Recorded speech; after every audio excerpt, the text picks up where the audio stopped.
आज ही Doubtnut app download करें। Doubtnut पर होगा अब आपके सभी मैथ्स, केमिस्ट्री, फिजिक्स और बायोलॉजी डाउट्स का सफाया। बस अपने क्वेश्चन की फोटो खींचो, उसे क्रॉप करो और तुरंत वीडियो सोल्यूशन पाओ। Download now.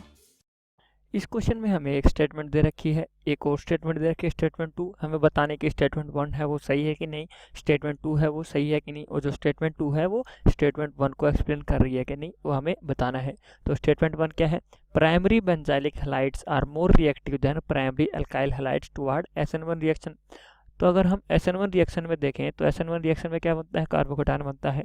तो अगर हम प्राइमरी बेंजाइल हैलाइड देखें, बेंजाइल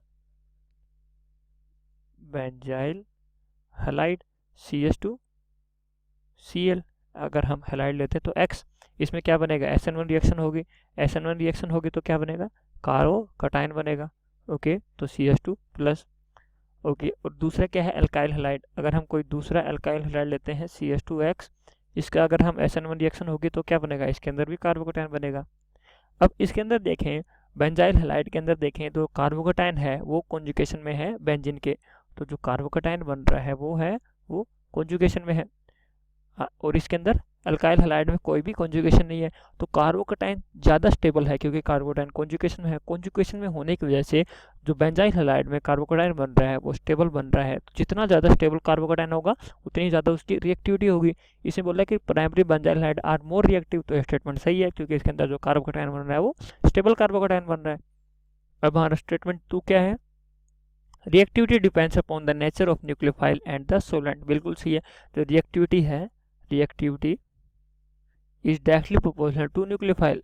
जितना अच्छा न्यूक्लियोफाइल होगा उतनी ही ज़्यादा रिएक्टिविटी होगी। और अगर हम SN1 रिएक्शन में देखें तो अगर reactivity is directly proportional to solvent, जितना अच्छा सोलवेंट होगा उतनी ही ज़्यादा रिएक्टिविटी होगी। तो रिएक्टिविटी न्यूक्लियोफाइल और सोलवेंट दोनों पे डिपेंड करती है। तो ये ऑप्शन भी हमारा सही है।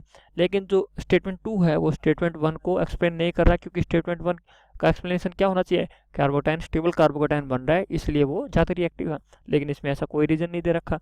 तो दोनों सही है लेकिन एक्सप्लेनेशन है वो सही नहीं है। तो true statement 2 is not A correct explanation of statement 1। तो हमारा आंसर हो गया बी। Thank you. क्लास 6 से 12 से लेके नीट, IIT, JEE मेंस और एडवांस के लेवल तक 10 मिलियन से ज्यादा स्टूडेंट्स का भरोसा। आज ही डाउनलोड करें डाउटनेट ऐप या व्हाट्सएप कीजिए अपने डाउट्स 8400 400 400 पर।